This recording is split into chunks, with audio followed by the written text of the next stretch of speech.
नमस्कार विद्यार्थी मित्रांनो, आजच्या व्हिडिओमध्ये तुमचं स्वागत आहे. तर तुम्हाला माहीतच आहे, की आपण अध्यापनाचं बाल मानसशास्त्र या ठिकाणी सविस्तररित्या अभ्यासत आहोत. तर त्यामध्ये आज आपल्याला अध्ययनाच्या उत्पत्तीचा अभ्यास करायचा आहे. तर विद्यार्थी मित्रांनो, हा जो काही चॅप्टर आहे तो अतिशय महत्त्वपूर्ण आहे. तुमच्या एक्झाममध्ये कमीत कमी 2 ते 4 प्रश्न यावर आधारित विचारले जातात. त्यासाठी या ठिकाणी अध्ययनाच्या ज्या उत्पत्त्या आहेत, त्या उत्पत्त्याचा सविस्तर अभ्यास करणं गरजेचं आहे. त्या अगोदर बघा अध्ययनाच्या ज्या उत्पत्त्या आहेत, तर त्याच्यामध्ये एकंदरीत 3 विभागामध्ये त्या विभागले गेलेले आहेत. नंबर 1 म्हणजे साहचर्यवादी उत्पत्ती, त्यानंतर आहे बघा ज्ञानात्मक उत्पत्ती आणि तिसरी आहे आधुनिक उत्पत्ती. तर या ठिकाणी ह्या ज्या काही उत्पत्त्या आहेत, तर त्याच्यामध्ये कुठल्या-कुठल्या मानसशास्त्राच्या उत्पत्तीचा त्या ठिकाणी समावेश होतो. त्याचबरोबर साहचर्यामध्ये कोणत्या येतात, ज्ञानात्मकमध्ये कोणत्या येतात आणि आधुनिकमध्ये कोणत्या उत्पत्त्या येतात, याचा सविस्तर अभ्यास करणं फार गरजेचं आहे. यावर पण प्रश्न विचारला जातो. तर सुरुवातीला आपण तेच पाहूया. तर अध्ययन उपपत्तीचे वर्गीकरण या ठिकाणी आपण पाहणार आहोत. तर अध्ययनाच्या ज्या काही उपपत्त्या आहेत, त्यांचं वर्गीकरण 3 विभागामध्ये केलेलं आहे. ते बघा तुम्हाला इथं दिसतच असेल, की नंबर 1 काय आहे साहचर्यवादी उपपत्ती, नंबर 2 आहे ज्ञानात्मक उपपत्ती आणि नंबर 3 आहे आधुनिक उपपत्ती. तर साहचर्यवादीमध्ये नेमक्या कोणत्या उपपत्त्यांचा समावेश होतो, हे आपण त्या ठिकाणी अभ्यासलं पाहिजे. त्याचबरोबर ज्ञानात्मकमध्ये कुठल्या उपपत्तीचा समावेश होतो आणि आधुनिकमध्ये कुठल्या उपपत्तीचा समावेश होतो, यावर पण एक प्रश्न फिक्स असतो. तर या ठिकाणी थॉर्नडाईक यांची जी काही उपपत्ती आहे, ती आहे सहसंबंध उपपत्ती. या उपपत्तीलाच प्रयत्न प्रमाद उपपत्ती असं देखील म्हटलं जातं. त्याचबरोबर चुका आणि शिका ही उपपत्ती पण थॉर्नडाईक यांची आहे. त्यानंतर आहेत पॅवलॉव यांची अभिजात अभिसंधान उपपत्ती. त्यानंतर स्किनर यांची साधक अभिसंधान उपपत्ती, वॅटसन यांची वर्तणूकवाद किंवा अभिजात अभिसंधान. तर हे जे काही पॅवलॉव आहेत यांना जे अभिजात अभिसंधान उत्पत्ती मांडलेली आहे, याचाच अभ्यास वॅटसन यांनी पण केलेला आहे. त्यानंतर आहेत बघा ग्रुथी यांची सानिध्य अभिसंधान उपपत्ती. त्यानंतर आहेत हल यांची पद्धतशीर वर्तन उपपत्ती. तर ज्ञानात्मक उपपत्तीमध्ये कुठल्या उपपत्तींचा समावेश होतो? पहा एकदा कोलर, कोफका आणि वर्धेहॅमर तर यांना काय केलेली आहे समाकरवादी उपपत्ती मांडली आहे. यालाच काय म्हणतात तर मर्मदृष्टीमूलक उपपत्ती असं पण म्हणतात. त्यानंतर आहे कर्ट लेविन यांची क्षेत्रीय उपपत्ती, गॅंगनी यांची श्रेणीबद्ध अध्ययन उपपत्ती, टॉलमन यांची संकेत अध्ययन उपपत्ती, डेव्हिड असुबेल यांची अध्ययन अनुदेशन उपपत्ती आणि जेरॉम ब्रुनर यांची ज्ञानात्मक अध्ययन उपपत्ती. तर या सर्व उपपत्त्यांचा ज्ञानात्मक उपपत्तीमध्ये समावेश होतो. त्यानंतर आपण जाणार आहोत आधुनिक उपपत्तीकडे. आधुनिक उपपत्तीमध्ये डॉक्टर ब्लूम यांची प्रभुत्व संपादन उपपत्ती, त्यानंतर आहे डॉक्टर अल्बर्ट बांदोरा यांची सामाजिक निरीक्षणात्मक उपपत्ती आणि डोनाल्ड नॉर्मन यांची अध्ययनाची माहिती प्रक्रियाकरण. तर अशा पद्धतीनं या आधुनिक उपपत्तीमध्ये यांचा समावेश होतो. तर या सर्व उपपत्तींचा आपण अभ्यास करणारच आहोत. त्या अगोदर आपल्याला उपपत्ती या शब्दाचा अर्थ माहित पाहिजे. अध्ययन उपपत्तीचा अभ्यास आपण सुरुवातीला पाहूया. तर अध्ययन उपपत्ती म्हणजे नेमकं काय? तर या ठिकाणी पहा, अध्ययन का केले जाते, ते कसे होते, या संबंधी शास्त्रशुद्ध प्रयोग करणे, ते पद्धतशीर रीतीने मांडणे आणि निष्कर्ष काढणे, याला काय म्हणतात? तर अध्ययन उपपत्ती असं म्हणतात. तर बघा, अध्ययन का केले जाते, त्याचबरोबर ते कसे होते, याचा काय करणे, प्रयोग करणे आणि त्या प्रयोगातून निष्कर्ष काढणे, यालाच काय म्हणतात? तर अध्ययन उपपत्ती असं म्हणतात. मग अनेक मानसशास्त्रज्ञांनी अनेक उपपत्त्या मांडलेल्या आहेत. अनेक प्राण्यांवर प्रयोग सुद्धा केलेले आहेत. तर बघा अध्ययनाची एक सर्वसामान्य व्याख्या केलेली आहे. नेमकं अध्ययन उपपत्ती म्हणजे नेमकं काय?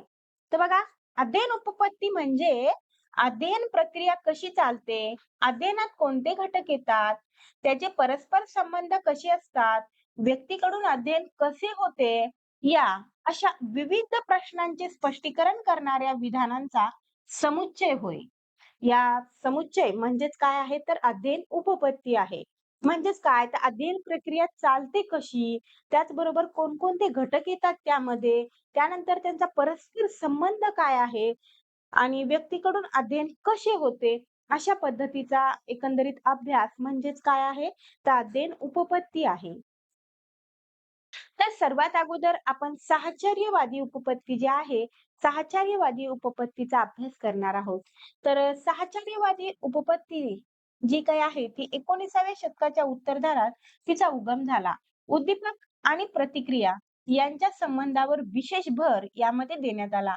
अध्ययनविषयक उपपत्ती मांडणारे पहिले मानसशास्त्रज्ञ जर कोण असतील, तर ते आहेत एडवर्ड थॉर्नडाईक. यांना अध्ययनाविषयी उपपत्ती मांडण्याचा पहिला बहुमान जो कोणी मिळवला आहे, ते आहेत एडवर्ड थॉर्नडाईक हे. तर त्यांना नेमकं काय मांडलेलं आहे, कशा पद्धतीनं प्रयोग केला आहे, ते पण आपल्याला सविस्तर पाहायचं आहे. तर सगळ्यात अगोदर आपण साहचर्यवादी उपपत्तींचा अभ्यास करणार आहोत. तर साहचर्यवादी उपपत्तीमध्ये पहिलीच उपपत्ती आहे, ती म्हणजे प्रयत्न प्रमाद उपपत्ती. प्रयत्न प्रमाद उपपत्ती कोणाची आहे? तर एडवर्ड थॉर्नडाईक यांची आहे. त्यांच्याच उपपत्तीला सहसंबंध उपपत्ती असं सुद्धा म्हणतात. तर बघा, प्राण्यांची बुद्धिमत्ता त्यालाच इंग्लिशमध्ये म्हणतात ॲनिमल इंटेलिजन्स.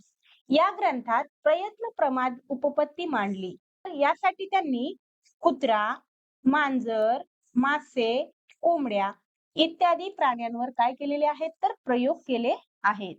उद्दीपक व प्रतिक्रिया म्हणजेच स्टिम्युलस म्हणजेच एस म्हणजे काय? तर स्टिम्युलस आणि आर म्हणजे काय? तर रिस्पॉन्स यांचा जो काही बॉन्ड आहे म्हणजेच संबंधावर भर दिल्यामुळे प्रयत्न प्रमाद उपपत्तीला सहसंबंध उपपत्ती असेही म्हणतात. तर जे काही उद्दीपक आहे, उद्दीपक म्हणजेच काय? तर चेतक. आणि त्या चेतकावर जी काही प्रक्रिया म्हणजे प्रतिसाद दिला जातो, जी काही प्रक्रिया होत असते, त्यालाच काय म्हणतात एकंदरीत? तर प्रतिसाद असं म्हणतात. म्हणजे जसं की चिंच पाहिली, की तोंडाला पाणी सुटतं. म्हणजे चिंच हे काय आहे? चेतक किंवा उद्दीपक आहे आणि तोंडाला पाणी सुटणे हा त्यावर मिळालेला प्रतिसाद आहे. तर एडवर्ड थॉर्नडाईक यांच्या मते म्हणजे यांचं मत काय आहे? त्यांनी या ठिकाणी मत काय मांडलं आहे ते बघूया. ते म्हणतात, मानव प्राणी आणि मानवी प्राणी यांच्या अध्ययनात साम्य आहे. त्यांचं असं म्हणणं आहे, की माणूस आणि माणूस सोडून जे बाकीचे प्राणी आहेत, यांच्या अध्ययनामध्ये काय आहे? साम्य आहे, सारखेपणा आहे. प्राण्यांच्या अध्ययनाच्या बाबतीत काढलेले निष्कर्ष हे मानवाच्या अध्ययनाला लागू पडतात. तर विविध प्राण्यांवर शास्त्रज्ञांनी काय केले आहेत? प्रयोग केलेले आहेत आणि ते जे प्रयोग आहेत त्यातून जे निष्कर्ष निघालेले आहेत, ते माणसाच्या अभ्यासाला देखील काय पडतात? लागू पडतात. असं त्यांचं म्हणणं आहे. बघा, उद्दीपक व प्रतिसाद यांच्यात विशेष संबंध असतो. तर आपण पाहिलं, की चिंच आणि चिंचेला पाहून तोंडाला पाणी सुटणं यांच्यामध्ये काय आहे? तर संबंध आहे. तर बघा, उद्दीपकाचे दृढीकरण केले पाहिजे. तर उदाहरण काय दिलंय? कामाच्या ठिकाणी कर्मचाऱ्याने चांगले काम केल्यावर त्याला बोनस देणे. तर एखाद्या चांगल्या गोष्टीसाठी जर काय केलं, त्या ठिकाणी बोनस दिलं. एखाद्या विद्यार्थ्यानं जर चांगल्या पद्धतीने अभ्यास केला असेल, तर त्याला आपण शाब्बास म्हटलं, की त्याला काय मिळते? एक प्रकारे उत्तेजन मिळते. मग ते चांगलं काम ते काय करते? परत-परत करते आणि त्यामुळं एक चांगली सवय त्याला त्या ठिकाणी लागते. म्हणजेच त्या ठिकाणी त्याचं काय होत असतं? दृढीकरण होत असतं. त्यानंतर बघा, उद्दीपक व प्रतिसाद यांच्यामध्ये साहचर्य प्रस्थापित होणे म्हणजे अध्ययन. जे काही उद्दीपक आहे आणि त्या उद्दीपकावर जे काही प्रतिसाद मिळालेला आहे, यांच्यामध्ये जो संबंध असतो त्यालाच काय म्हणतात? अध्ययन असं म्हणतात. जसं की बऱ्याच वेळेस काय होत असतं, की विद्यार्थ्यांना एक लावलेली सवय असते, की काय सांगितलं जातं, की शिक्षक वर्गावर आलं, की काय करायचं? उभं राहायचं. मग त्या ठिकाणी शिक्षक वर्गात आले, की विद्यार्थी उभे राहतात. शिक्षक वर्गात आले, की विद्यार्थी उभे राहतात. ते त्यांच्या अंगवळणी पडून जातं. म्हणजे उद्दीपक काय आहे? तर शिक्षक वर्गात येणे आणि प्रतिसाद काय आहे? तर विद्यार्थी उभे राहतात आणि हे सारखं-सारखं म्हणजे घडत आहे. म्हणजेच विद्यार्थ्यांचं काय होत आहे? तर अध्ययन होत आहे. तर त्यांना काय केलेलं आहे, तर 4 टप्प्यातून अध्ययन होतं, असं त्यांचं म्हणणं आहे. तर सगळ्यात अगोदर आपण त्यांचा प्रयोग नेमका काय आहे, ते आपण या ठिकाणी थोडक्यात समजावून घेऊया. खरं तर हा प्रयोग तुम्हीही खूप वेळेस वाचला असेलच. तुम्हाला माहीत असेल, तरी पण मी परत एकदा सांगते. तर बघा, हे जे काही मांजर आहे, या मांजराला काय लागलेली आहे? भूक लागलेली आहे. तर भूक ही या ठिकाणी काय आहे? त्याची प्रेरणा आहे आणि मग भूक लागली आहे, तर इथं बाहेर काय आहेत? मासे आहेत. म्हणजेच या ठिकाणी ते मासे मिळवण्यासाठी मांजर काय करणार आहे? तडफड करणार आहे. अनेक प्रकारच्या हालचाली करणार आहे आणि या हालचालीमधून काय होणार आहे? तर हे जे काही बटन आहे या ठिकाणचं, जे काही लॉक आहे ते उघडणार आहे आणि मग ते उघडल्यावर मांजराला काय मिळणार आहे? मासे मिळणार आहेत. भलेही त्या ठिकाणी मांजराला समजलं नाही, की नेमकं यश, आता यशच म्हणावं लागेल ना, मांजराला त्या ठिकाणचं हे जे काही लॉक आहे ते खोलता आलं म्हणजेच काय मिळालं, मांजराला यश मिळालं. मांजराचं एक प्रकारे काय झालं? अध्ययन झालं. परंतु ते कसं झालं? योगायोगाने झालं. मग आपण हीच क्रिया वारंवार जर घडवून आणली, तर एक वेळेस काय होणार आहे? तर मांजराचे जी अनावश्यक हालचाली आहेत, त्या काय होणार आहेत? बंद होणार आहेत. ज्या मांजराकडनं चुका होऊ लागल्या, त्या चुका काय होतील? एक वेळेस थांबतील आणि मांजर काय करणार आहे? योग्य वेळेस, योग्य ठिकाणी जाऊन ते काय करणार आहे? लॉक उघडणार आहे आणि हे ज्या मासे बाहेर आहेत, ते काय करणार आहे? मिळवणार आहे. म्हणजेच अशा पद्धतीनं प्रयत्न प्रमाद पद्धतीनं मांजर काय करत आहे? तर यश मिळवत आहे, अध्ययन करत आहे. तर या ठिकाणी 4 टप्पे कसे सांगितलेत ते बघा. उद्दिष्ट किंवा हेतू स्पष्ट असतो. तर या ठिकाणी मांजराचा जो काही उद्देश आहे, हेतू आहे, तो काय आहे? स्पष्ट आहे. त्यानंतर काय? तर उद्दिष्टाच्या दिशेनं शोधण्यात हालचाली. मग मांजरानं काय केलं? तर हालचाली सुरू केलेल्या आहेत. त्यानंतर योगायोगाने यश मिळते. तिसऱ्या टप्प्यात काय होतं? तर योगायोगानं यश मिळते. त्यानंतर बघा, चुकांचे प्रमाण कमी होऊन हेतू साध्य होतो. त्यानंतर पहा, तर ही जी काही प्रयत्न प्रमाद पद्धती आहे, याच्या नेमक्या मर्यादा काय आहेत, ते आपल्याला जाणून घ्यायच्या आहेत. बघा, प्रगती अगदी सावकाश होते आणि वेळ खूप खर्च होतो. तर याच्यामध्ये आपल्याला दिसतच आहे, की प्रगती काय होत आहे? सावकाश होत आहे. मग त्याच्यासाठी वेळही खूप लागत आहे. ही पहिली मर्यादा. त्यानंतर पहा, यश पुष्कळ वेळा योगायोगानं मिळतं. तर म्हणजे मांजरालाच समजलं नाही, की नेमकं ते लॉक कसं उघडलं. म्हणजेच काय झालं, तर योगायोगाने यश मिळालेलं आहे. म्हणजे ही पण एक मर्यादा आहे. त्यानंतर बघा, अनावश्यक हालचालीमुळे काय होतात? तर श्रम खूप होतात. श्रम होतात. तर या ठिकाणी योग्य हालचाल करायला मांजरीला त्या ठिकाणी अध्ययन झालेलं नव्हतं. म्हणून काय करावं लागलं मांजराला? अनावश्यक हालचाली कराव्या लागल्या आणि त्यामुळं खूप श्रम होतात. म्हणजे ही पण मर्यादा आहे. त्यानंतर बघा, आपली शक्ती खर्च होते. त्या ठिकाणी मांजरीला खूप शक्ती खर्च करावी लागलेली आहे. त्यानंतर संपादित कौशल्य दुसऱ्या परिस्थितीत संक्रमित होईलच याची खात्री देता येत नाही. तर जे काही कौशल्य प्राप्त झालेले आहे, जे अध्ययन झाले, ते दुसऱ्या कृतीमध्ये किंवा दुसऱ्या गोष्टीमध्ये कामी पडतीलच असं सांगता येत नाही. थॉर्नडाईक यांचे अध्ययन विषयक नियम. तर थॉर्नडाईक यांना जे काही हे 3 नियम सांगितलेले आहेत, ते खूप महत्त्वाचे आहेत. मी या ठिकाणी व्ही-आय-एम-पी लिहिते या ठिकाणी बघा. तर या नियमांवर सुद्धा प्रश्न विचारण्यात आलेले आहेत. थॉर्नडाईक यांचे अध्ययन विषयक नेमके काय नियम आहेत? तर बघा, पहिला नियम आहे तो म्हणजे सज्जतेचा किंवा तयारीचा नियम. तर कोणतेही नवीन कौशल्य हस्तगत करण्यासाठी शारीरिक व मानसिक तयारीची आवश्यकता असते. तर कुठलंही नवीन ज्ञान घ्यायचं असेल, कौशल्य संपादन करायचं असेल, तर ती शारीरिक आणि मानसिक तयारी असली पाहिजे. अन्यथा त्या ठिकाणी आपण कौशल्य आत्मसात करू शकत नाही. त्यानंतर आपला दुसरा नियम आहे, तो म्हणजे पुनरावृत्तीचा नियम. तर पुनरावृत्ती म्हणजे नेमकं काय असतं? तर एखादी गोष्ट परत-परत घडवून आणणं. एखाद्या गोष्टीचा सराव जेवढा अधिक करावा, तितकी ती गोष्ट काय होते? तर दृढ होते. जसं की एखादं कौशल्य असेल, ते जर आपल्याला आत्मसात करायचं असेल, तर ती गोष्ट आपण वारंवार केल्यामुळं काय होणार आहे? तर त्या गोष्टीचं, त्या कौशल्याचं दृढीकरण होणार आहे. तर बघा, त्यानंतर आपला तिसरा नियम आहे परिणामाचा नियम. तर परिणामाचा नियम म्हणजे नेमकं काय? तर साध्या सरळ भाषेमध्ये चांगल्या जर गोष्टी घडत गेल्या, तर त्या ठिकाणी परिणाम चांगला होतो आणि जर वाईट गोष्टी घडत गेल्या, तर त्या ठिकाणी परिणाम तेवढासा चांगला होत नाही. म्हणजेच म्हणायचंय काय मला, की समजा एखादा विद्यार्थी असेल, की तो एखादं गणित येऊन शिक्षकाला दाखवतो. त्यावेळेस शिक्षकानं जर म्हटलं त्याला, की "वाह! खूप छान, शाब्बास" अशा पद्धतीने जर बोललं, तर त्या ठिकाणी विद्यार्थ्याला कुठला अनुभव मिळणार आहे? तर सुखद अनुभव मिळणार आहे आणि सुखद अनुभव मिळाल्यामुळं त्या ठिकाणी त्याचा परिणाम कसा होणार आहे? तर चांगला होणार आहे. आणि जर समजा एखादा विद्यार्थी काय करायला लागलाय? सायकल शिकायला लागलाय. आणि सायकल शिकत असताना त्यानं सायकलवरनं पडला, त्याच्या पायाला काही लागलं, तर म्हणजे एखादी दुखापत झाली, तर यामध्ये काय होणार आहे, त्याचा अनुभव जो आहे तो दुःखद ठरणार आहे आणि दुःखद अनुभव ठरल्यामुळं त्याचा परिणाम त्या ठिकाणी चांगला निघणार नाही. एक प्रकारे त्याला खराब अनुभव त्या ठिकाणी मिळणार आहे. म्हणजेच काय म्हणले बघा, परिस्थिती आणि प्रतिक्रिया यामधील संबंध जेव्हा सुख देणारा असतो, तेव्हा दोहोतील संबंध दृढ होतात. जर सुख देणारा असेल, तर संबंध कसे होतात? तर दृढ होतात. आणि परिस्थिती व प्रतिक्रिया यांच्यातील संबंध दुःख देणारे असतील, तर ते संबंध क्षीण होत जातात. असे सांगणारा हा परिणामाचा नियम आहे. तर या नियमावर आधारित प्रश्न विचारले जातात, तेव्हा हे नियम खूप महत्त्वाचे आहेत. चला पुढे पाहूया. त्यानंतर आहे थॉर्नडाईक यांच्या उत्पत्तीचे शैक्षणिक महत्त्व. तर थॉर्नडाईक यांना जी काही प्रयत्न प्रमाद उपपत्ती मांडली आहे, त्याला सहसंबंध उपपत्ती असं म्हणतात. तर त्याचे शैक्षणिक महत्त्व काय आहे?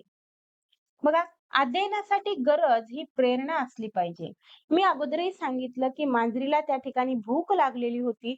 मासे मिळवणे ही तिची काय होती? गरज होती आणि मग त्यामधून तिला प्रेरणा मिळून तिनं जी काही कृती केलेली आहे, त्यामधून तिला यश मिळालेलं आहे. अध्ययन करताना पूर्वीच्या चुका टाळून प्रयत्न केल्यास अध्ययन कसे होते? तर चांगले होते. त्यानंतर काय आहे? तर अध्ययनासाठी शारीरिक व मानसिक तयारी महत्वाची असते. नवीन ज्ञान, कौशल्य, चांगल्या सवयी, वृत्ती हस्तगत करण्यासाठी शरीर व मनाची तयारी असली पाहिजे. ही तयारी नसेल तर अध्ययन होणार नाही. काय म्हणले? अध्ययन होणार नाही.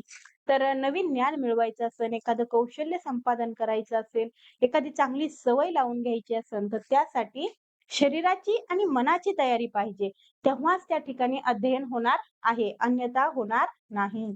एखाद्या गोष्टीची वारंवार आवर्तने केल्याने ती गोष्ट दृढ होते. चेतक प्रतिसादाचे संबंध सरावाने अधिक मजबूत होतात. तर एखादी कृती वारंवार केल्यामुळं जो काही उद्दीपक आणि प्रतिसाद आहे याच्यातील संबंध दृढ होऊन जातो. त्यानंतर साहचर्यवादी उपपत्तीमध्ये आपण दुसरी उपपत्ती अभ्यासणार आहोत, ती म्हणजे अभिजात अभिसंधान उपपत्ती. इवान पॅवलॉव हे रशियन शरीरविज्ञान शास्त्रज्ञ आहेत. पॅवलॉव आणि बेखेरेव यांनी मिळून वर्तनवादी दृष्टीने मानसिक प्रक्रियांचा अभ्यास केला. तर पॅवलॉव यांच्यासोबत आणखी एक मानसशास्त्रज्ञ होते, ते म्हणजे बेखेरेव. तर या दोघांनी मिळून अभिजात अभिसंधान या उपपत्तीचा अभ्यास केलेला आहे. त्यानंतर बघा, अभिसंधान म्हणजे नेमकं काय? ते या ठिकाणी इथं सांगितलेलं आहे.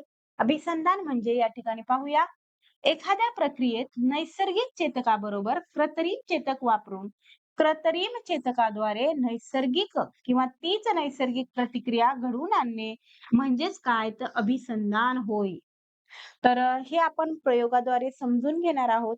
त्यांचा जो प्रयोग आहे तो या ठिकाणी अभिसंधान म्हणजे नेमकं काय? ते यांनी या ठिकाणी सांगितलेलं आहे.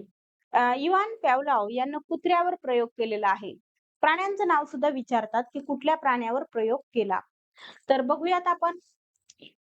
तर सुरुवातीला बघा, कुत्र्याला या ठिकाणी अन्न दाखवलं जात आहे.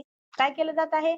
अन्न दाखवलं जात आहे. तेव्हा काय होत आहे? या ठिकाणी लाळ निर्मिती होत आहे. म्हणजे हे जे काही अन्न आहे ते काय आहे? नैसर्गिक चेतक आहे. तर या ठिकाणी नैसर्गिक प्रतिसाद सुद्धा मिळत आहे. कुठला प्रतिसाद?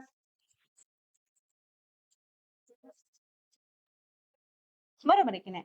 म्हणजे अन्न दाखवलं हे काय आहे? नैसर्गिक चेतक आहे आणि या ठिकाणी नैसर्गिक प्रतिसाद पण मिळत आहे. त्यानंतर काय केलं बघा, घंटी वाजवली. काय केली? घंटी वाजवली. तेव्हा इथं कुठल्याही प्रकारची लाळ निर्मिती होताना आपल्याला दिसत नाहीये. म्हणजेच हे काय आहे? कृत्रिम चेतक आहे.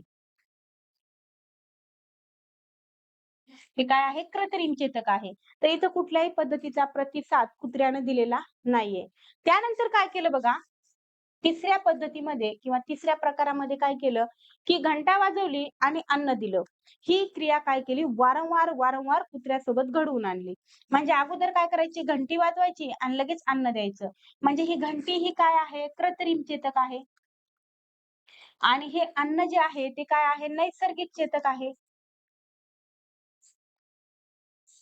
मग ही क्रिया वारंवार आणि सोबत घडवून आणल्यामुळं काय झालं, तर या ठिकाणी बघा, आधी घंटा वाजवली आणि मग अन्न दिलं, तर त्यामुळं या ठिकाणी लाळ निर्मिती झालेली आहे. मग तिसऱ्या म्हणजे चौथ्या टप्प्यामध्ये काय केलेलं आहे, तर चौथ्या टप्प्यामध्ये या ठिकाणी अन्न न दाखवता फक्त काय केलेलं आहे, तर कृत्रिम चेतक म्हणजेच घंटा वाजवलेली आहे. तर घंट्याचा आवाज ऐकून सुद्धा काय केलेली आहे, या ठिकाणी कुत्र्याच्या तोंडाला लाळ निर्मिती झालेली आहे. कुत्र्याच्या तोंडातून लाळ निर्मिती झालेली आहे. म्हणजेच काय, तर या ठिकाणी नैसर्गिक प्रतिसाद मिळालेला आहे. तर अशा पद्धतीनं कृत्रिम चेतकाद्वारे नैसर्गिक प्रतिसाद मिळवण्याचा हा जो प्रयोग आहे, ते या ठिकाणी आपण पाहिलेला आहे.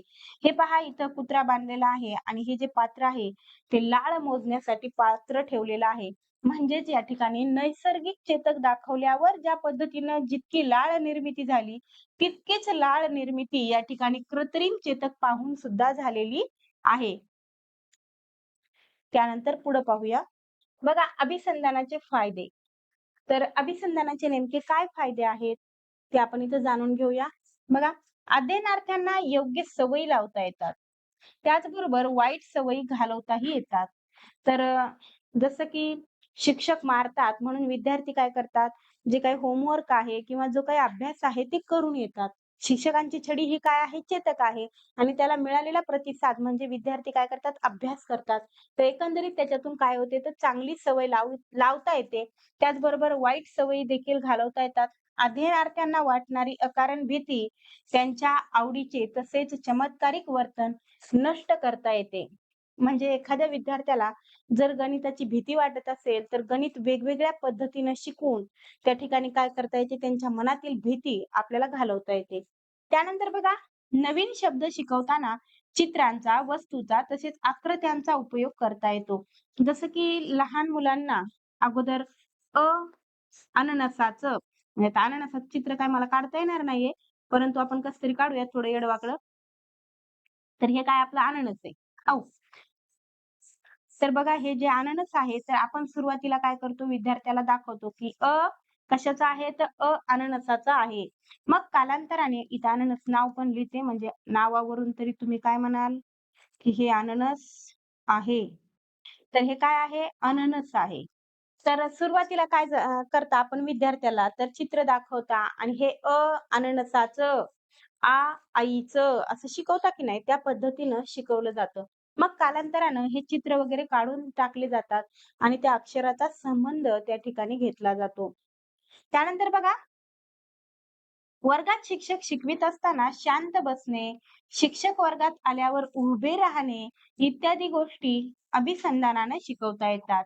तर म्हणजे एक प्रकारे विद्यार्थ्यांना शिस्त शिकवण्यासाठी अभिसंधान उपयुक्त आहे. त्यानंतरची साहचर्यवादी उपपत्तीमधील तिसरी उपपत्ती आहे, ती म्हणजे साधक अभिसंधान उपपत्ती. तर साधक अभिसंधान ही उपपत्ती कोणाची आहे? तर बी.एफ. स्किनर यांची आहे. तर बी.एफ. स्किनर यांना कशा पद्धतीने प्रयोग केलेले आहेत, ते आपण जाणून घेऊया. विशिष्ट उद्दिष्ट प्राप्तीसाठी जेव्हा एखादी क्रिया साधन म्हणून उपयोगी पडते, तेव्हा ती विशिष्ट क्रिया साधनीभूत झाली असे म्हणतात. या साधनीभूत होण्याच्या अभिसंधानास साधक अभिसंधान असे म्हणतात. तर या ठिकाणी त्यांना कबुतरावर प्रयोग केलेला आहे. लक्षात असू द्या बी.एफ. स्किनर यांना कशावर प्रयोग केलेला आहे? कबुतरावर. काय केलेला आहे? प्रयोग केलेला आहे. विद्यार्थी मित्रांनो, या ठिकाणी आपण जो काही त्यांना कबुतरावर प्रयोग केलेला आहे, ते थोडक्यात समजावून घेऊया. बघा, हे जसं की काय आहे? काळं वर्तुळ आहे आणि हे काय आहे? पांढरं आहे असं समजा तुम्ही. कसले वर्तुळ आहे? तर पांढरे आहे आणि हे कोणते आहे? तर काळे आहे. तर ज्यावेळेस कबूतर काय करणार आहे? या पांढऱ्या वर्तुळावर काय मारणार आहे? चोच मारणार आहे. तेव्हा त्याला काय मिळणार आहे? अन्न मिळणार आहे.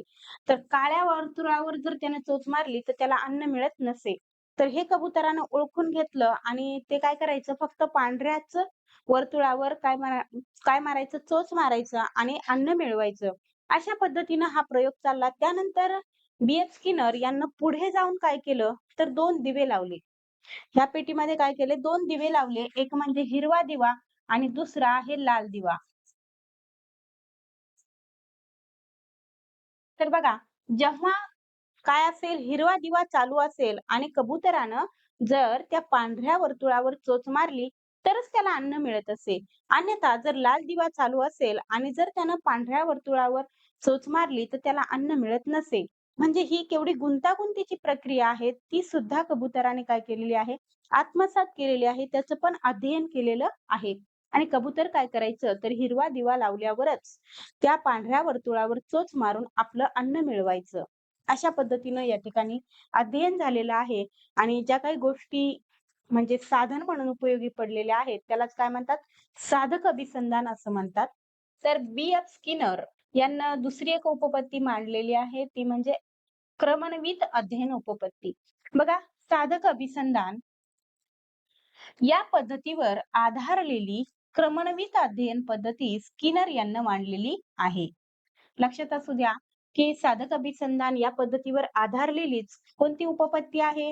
तर क्रमन्वित अध्ययन उपपत्ती आहे आणि ती स्किनर यांची आहे. बघा यात नेमकं काय आहे? क्रमन्वित अध्ययन पद्धती म्हणजे नेमकं काय? तर एका वेळी एकच पायरी, पडताळा, सक्रिय प्रतिसाद आणि मूल्यांकन या क्रमाने ही पद्धती कार्य करते. म्हणजे कुठलीही एखादी कन्सेप्ट असेल तर ती शिकवली, की लगेचच काय करायचं तिचा पडताळा घ्यायचा. त्याच्यामध्ये लगेच सक्रिय प्रतिसाद मिळवायचा आणि मूल्यांकन करायचं. त्यानंतर लगेच दुसरा टप्पा म्हणजे जसं की विद्यार्थी असतील, त्या विद्यार्थ्यांना अगोदर काय करायचं, तर एक अंकी बेरीज शिकवायची. मग लगेच त्या बेरीज शिकवल्याच्या नंतर लगेच त्याचा पडताळा घ्यायचा. विद्यार्थ्यांना कितपत जमत आहे. त्याचबरोबर त्यांची काय करायची आहे, तर सक्रिय प्रतिसाद पण मिळवायचा आहे विद्यार्थ्यांचा. त्यानंतर लगेच त्याचं मूल्यांकन वगैरे करायचं आणि लगेच दुसऱ्या पायरीकडे जायचं. दुसऱ्या पायरीकडे जायचं म्हणजेच काय, तर 2 अंकी बेरीज त्यांना द्यायची आहे. मग 2 अंकी बेरीज दिल्याच्या नंतर लगेच तीच प्रोसेस डबल. पडताळा करायचा, सक्रिय प्रतिसाद मिळवायचा, मूल्यांकन घ्यायचं आणि लगेच तिसऱ्या टप्प्याकडे जायचं. म्हणजे या ठिकाणी जर हातच्याची बेरीज दिली नसेल, तर या ठिकाणी काय करायची, हातच्याची बेरीज द्यायची. मग त्या म्हणजे पुढचं पाऊल. प्रत्येक ठिकाणी काय करायचे आहे, पायरी वाढवायची आहे, लगेच तिचा पडताळा घ्यायचा आहे, सक्रिय प्रतिसाद मिळवायचा आणि मूल्यांकन करायचं लगेच दुसऱ्या पायरीकडं. अशा पद्धतीनं. यात प्रबलनाला व दृढीकरणाला महत्त्व देण्यात आलेले आहे. म्हणजे एक प्रकारे विद्यार्थ्यांना उत्तेजनात्मक वक्तव्य करायचं किंवा उत्तेजनात्मक बोलायचं. वाह! शाबास! अशा पद्धतीनं त्यांना काय करायचं, प्रबलन द्यायचं. मग त्याच्यामुळे काय होणार आहे, तर विद्यार्थ्यांचं दृढीकरण चांगलं होणार आहे. त्यानंतर पहा, ही जी काही क्रमणवित अध्ययन पद्धती आहे, हिचे काय फायदे आहेत ते आपण इथं पाहूया. बघा, अध्ययन गटात लहान-लहान भागामध्ये विभाजित करून मांडल्यामुळे अध्ययनार्थाला त्याचे योग्य प्रकारे आकलन होण्यास मदत होते. तसेच भागांची पुनरावृत्ती करणेही शक्य होते. तर आपण पायरी-पायरीनं शिकवल्यामुळं विद्यार्थ्यांना काय होणार आहे, ती कन्सेप्ट म्हणजे छोटी-छोटी वाटणार आहे आणि छोटं असल्यामुळं म्हणजे छोट्या-छोट्या भागात शिकवल्यामुळं विद्यार्थ्यांना ते लवकर समजणार आहे आणि त्या ठिकाणी काय होणार आहे, त्या भागाची आता समजा एक अंकी जर आपण बेरीज घेतली, त्याच्यानंतर 2 अंकी घेतली, तर त्या ठिकाणी त्याची पुनरावृत्ती होणार आहे आणि ते विद्यार्थ्यांच्या चांगल्या पद्धतीने लक्षात राहणार आहे. त्यानंतर बघा, ही अध्ययन केंद्री पद्धती असल्यामुळे तो वेगाने शिकतो. म्हणजेच विद्यार्थी केंद्रित जर पद्धती असेल, कुठलीही कन्सेप्ट असेल, काहीही आपण शिकवत असू, जर त्या ठिकाणी केंद्रबिंदू विद्यार्थी मानला, तर विद्यार्थ्याला ते काय होणार आहे, लवकर समजणार आहे. त्यानंतर बघा, प्रत्येक टप्प्यावर अध्ययनार्थ्याला मार्गदर्शन मिळते. त्यामुळे त्याच्या अध्ययनात अचूकता येते. म्हणजे प्रत्येक पायरीला शिक्षक सोबत असणार आहे. प्रत्येक ठिकाणी त्याला मार्गदर्शन करणार आहे. त्यामुळं विद्यार्थी जो आहे तो चुका कमी करणार आहे. म्हणजेच काय तर त्याच्यामध्ये अचूकता येणार आहे. त्यानंतर बघा, अध्ययनार्थीच्या प्रगतीचे मोजमाप करता येते. आपण पाहिलं की प्रत्येक टप्प्यामध्ये काय आहे, मूल्यांकन आहे. म्हणजेच काय आहे, विद्यार्थी नेमका कुठे पोहोचला हे या ठिकाणी पाहिलं जाणार आहे. त्यानंतर तर क्रमन्वित अध्ययन पद्धतीच्या मर्यादा काय आहेत? तर विद्यार्थ्याला विषयाच्या व्याप्त स्वरूपाची कल्पना येत नाही. म्हणजे जर आपण असं टप्प्याटप्प्यानं, छोटा-छोटा भाग घेऊन जर शिकवत राहिलो, तर तो विषय नेमका किती मोठा आहे, याची कल्पना विद्यार्थ्यांना येणार नाही. त्यानंतर आहे बघा, सर्वच विषयांसाठी ही पद्धती उपयुक्त ठरत नाही. तर सर्वच विषय या पद्धतीने शिकवता येतील असं आपल्याला म्हणता येणार नाही. त्यानंतर विद्यार्थ्याच्या भावनिक विकासाकडे दुर्लक्ष होण्याची शक्यता नाकारता येत नाही.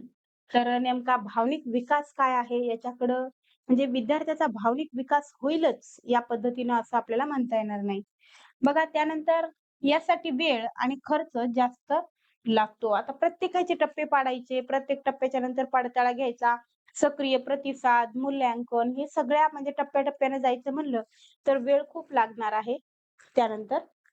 तर अभिजात अभिसंधान आणि साधक अभिसंधान नेमका काय फरक आहे याच्यामध्ये ते आपण थोडक्यात या ठिकाणी जाणून घेऊया. बघा, इथं 2 वेगवेगळ्या उद्दीपकांचे किंवा चेतकांचे एकत्रीकरण असते. तर 2 वेगवेगळे चेतक म्हणजेच कृत्रिम चेतक असतो आणि नैसर्गिक चेतक असतो. त्यांचं एकत्रीकरण याच्यात केलं जातं. परंतु इथं काय असतं, तर उद्दीपक किंवा चेतक कसा असतो तर अदृश्य असतो. त्यानंतर बघा, उद्दीपकाला अधिक महत्त्व असते. अभिसंधानमध्ये काय असतं, तर उद्दीपकाला अधिक महत्त्व असतं. तर इथं काय असतं साधक अभिसंधानमध्ये प्रयोज्याला अधिक महत्त्व असतं. म्हणजे ज्याच्यावर प्रयोग केला जात आहे, त्याला जास्त महत्त्व दिलं जातं. त्यानंतर प्रयोज्यावर नियंत्रण असतं. तर इथं काय असतं प्रयोज्य मुक्त असतो. त्याच्यावर कुठलंही नियंत्रण नसतं. इथं काय असतं तर निष्क्रिय प्रयोज्य असतात. म्हणजे प्रयोज्य जे आहे, ज्याच्यावर प्रयोग केला जात आहे, तो कुठल्याही म्हणजे तो सक्रिय नसतो. कसा असतो? तो निष्क्रिय असतो. परंतु इकडं काय सांगितलंय, की प्रयोज्याच्या साधक वर्तन करावे लागते. प्रयोज्याला साधक वर्तन करावं लागतं म्हणजेच या ठिकाणी जे प्रयोज्य आहे, तो काय आहे? सक्रिय आहे. वर्तनाचा कार्यकारण संबंध नसतानाही नैसर्गिक प्रतिक्रिया घडते आणि इकडं प्रतिसादाचे सातत्य टिकवण्यासाठी प्रबलन, दृढीकरण करावे लागते. अशा पद्धतीनं अभिजात अभिसंधान आणि साधक अभिसंधान याच्यामधील हा फरक आहे. तर विद्यार्थी मित्रांनो, या ठिकाणी आपण साहचर्य उपपत्तींचा अभ्यास केलेला आहे. तर यानंतर आपल्याला यावर आधारित जे काही प्रश्न विचारण्यात आलेले आहेत, ते आपण थोड्याफार प्रमाणात घेतलेले आहेत. अभिसंधान म्हणजे एखाद्या क्रियेत नैसर्गिक चेतकाबरोबर कृत्रिम चेतक वापरून कृत्रिम चेतकाद्वारे तीच नैसर्गिक प्रतिक्रिया घडवून आणणे होय. त्यामुळे विद्यार्थ्यांना वळण लावणे शक्य होते. खालीलपैकी कोणती बाब अभिसंधानाचे उदाहरण नाही? तर अभिसंधानाचं उदाहरण नसलेली बाब किंवा विधान आपल्याला ओळखायचं आहे. बघा, अध्ययनार्थाची वृत्ती बदलता येते. तर बदलता येते का? तर हो, बदलता येते. अध्ययनार्थ्यांना वाटणारी अकारण भीती अभिसंधानाने नष्ट करता येते. तर आपण ते पण पाहिलेलं आहे, की अभिसंधानामुळे आपण विद्यार्थ्यांची भीती पण घालवू शकतो. त्यानंतर अध्ययनार्थ्याच्या चमत्कारिक वर्तनात बदल करणे अभिसंधानाने अशक्य असते. अशक्य असते का? तर नसते, शक्य असते. हे काय आहे विधान? चुकीचं आहे. तर या ठिकाणी आपल्याला विचारलेलं आहे अभिसंधानाचं उदाहरण नाही. तर ते कोणतं नाहीये? तर पर्याय क्रमांक 3 नाहीये. बघा छोटीशी बाब आहे. आपण नेहमी वाचत असताना अभिसंधानाने शक्य आहे असं वाचतो आणि फ्लोमध्ये परीक्षेत पण आपण तसंच वाचून जातो. अशक्य आहे हे सुद्धा आपल्याला काय वाटतं? बरोबर वाटतं. परंतु नीट वाचलं तर लक्षात येईल की या ठिकाणी तिसरं विधान चुकीचं आहे. त्यानंतर अध्ययनार्थ्यांना योग्य सवयी लावता येतात. तर हे पण आपण पाहिलेलं आहे. त्यानंतर पहा, अध्ययन उपपत्तीच्या वर्गीकरणामध्ये ज्ञानात्मक उपपत्तीमध्ये खालीलपैकी कोणत्या मानसशास्त्रज्ञाचा समावेश होत नाही? तर ज्ञानात्मक मध्ये कोणाचा समावेश होत नाही? तर ज्ञानात्मक मध्ये कोणाचा होत नाही? तर गृथी यांचा समावेश होत नाही. मग यांचा समावेश कशात होतो? तर याचा समावेश साहचर्यवादी उपपत्तीमध्ये होतो. तर गृथी यांची कोणती आहे? सानिध्य अभिसंधान उपपत्ती आहे आणि ही कशामध्ये येते? तर साहचर्य. तर कृती हे साहचर्यवादी उपपत्तीमध्ये येतात. बाकीचे लेविन, ब्रुनर, गॅंगने हे कशामध्ये येतात? तर ज्ञानात्मक उपपत्तीमध्ये येतात. त्यानंतर पहा, अध्ययन उपपत्तीची आवश्यकता का भासते? तर आपले अध्यापन कोणत्या तत्वावर आधारित आहे? याचे तार्किक समर्थन देण्यासाठी त्याचबरोबर कोणत्या कारणास्तव आपण अध्यापन पद्धतीचा वापर करतो याचे तार्किक समर्थन देण्यासाठी. तर हे दोन्ही विधानं काय आहेत? बरोबर आहेत. त्यानंतर बघा, नवीन अधिक उपयुक्त सामान्यीकरण अस्तित्वात आणण्यासाठी. नवीन अधिक उपयुक्त सामान्यीकरण अस्तित्वात आणण्यासाठी हे पण योग्य आहे. त्याचबरोबर निरीक्षणक्षम घटकाचे भाकीत आणि वर्णन करण्यासाठी, तर हे पण योग्य आहे. म्हणजेच या ठिकाणी आपलं काय येणार आहे? पर्याय क्रमांक 1. अ, ब, क, ड सर्वच. त्यानंतर आहे बघा, अध्ययनविषयक क्षेत्रीय उपपत्ती या मानसशास्त्रज्ञाने मांडली. तर क्षेत्रीय उपपत्ती कोणाची आहे? तर क्षेत्रीय उपपत्ती आहे कर्ट लेविन यांची. कोणाची आहे? कर्ट लेविन यांची आहे क्षेत्रीय उपपत्ती. बघा, पुढचा प्रश्न आहे, किनर यांच्या मते अध्ययन कच्चे राहण्याचे कारण त्यांचे प्रबलीकरण न होणे संदर्भात खालीलपैकी कोणते विधान काय आहे? योग्य नाही. कोणते विधान योग्य नाही असा आपल्याला प्रश्न विचारण्यात आलेला आहे. तर बघा, पहिलं विधान आहे. विधान काय आहे? तर प्रबलीकरण न होण्याचे कारण प्रोत्साहनाचा प्रभाव. प्रभाव नाही, ते इथे काय आहे? अभाव आहे. तर त्यामुळे काय होणार नाही? प्रबलीकरण होणार नाही. तर हे विधान कसं आहे? बरोबर आहे. त्यानंतर प्रत्येक विद्यार्थ्याच्या अध्ययन क्षमता सारख्या दर्जाच्या व पातळीच्या असणे. तर या ठिकाणी थोडंसं म्हणजे चुकीचं विधान आहे हे. कसं? तर प्रत्येक विद्यार्थी हा सारख्या दर्जाचा आणि त्याची पातळी सारखी असेल का? तर निश्चितच असणार नाहीये. त्याची क्षमता वेगवेगळ्या असतील, है की नाही? म्हणजेच हे जे काही विधान आहे, ते काय आहे? तर चुकीचं आहे. म्हणजे त्या ठिकाणी योग्य नाही, तर ते कोणतं योग्य नाही? तर पर्याय क्रमांक 2. त्यानंतर बघा, अध्ययन घटकाच्या सरावाचा अभाव. तर त्यामुळं सुद्धा विद्यार्थी कच्चा राहू शकतो. व्यक्तिगत अध्ययन पद्धतीची सोय केल्यास प्रबलीकरण चांगले होणे. तर हे पण विधान काय आहे? योग्य आहे. हे पण योग्य आहे. ते एक अयोग्य आहे. आणि तेच आपलं उत्तर आहे. त्यानंतर बघा, साधक अभिसंधान पद्धतीचा उद्गाता. तर साधक अभिसंधान ही उत्पत्ती कोणाची आहे? तर बी.एफ. स्किनर यांची आहे.